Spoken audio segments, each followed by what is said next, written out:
మరి doctor YSR ఆరోగ్య విశ్వవిద్యాలయం ఇది 1986లో ఒక చట్టం ద్వారా ఆనాటి ప్రభుత్వం ఈ మెడికల్ కాలేజీని తీసుకొచ్చిన విషయం మనందరికీ తెలిసిందే.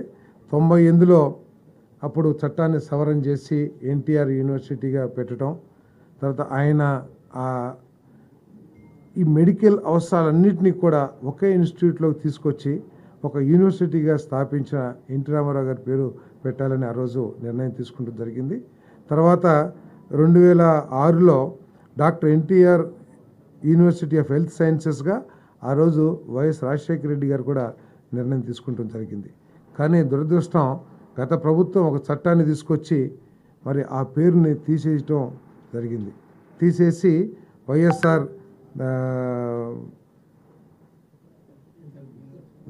హెల్త్ యూనివర్సిటీగా పెట్టారు.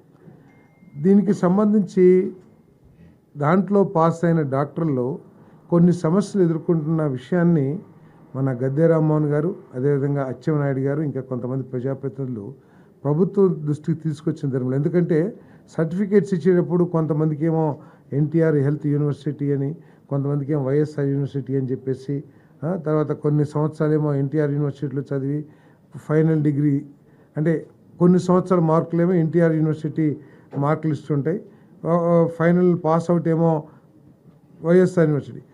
ఇవన్నీ కూడా సమస్యలు ఎదుర్కొంటున్నారనే ఉద్దేశంతో మరి తిరిగి ఆ యూనివర్సిటీకి డాక్టర్ ఎన్టీఆర్ యూనివర్సిటీగా పేరు పెట్టాలని చెప్పేసి మరి నిర్ణయం తీసుకుందని చెప్పేసి కూడా మనం చేస్తా ఉన్నాను.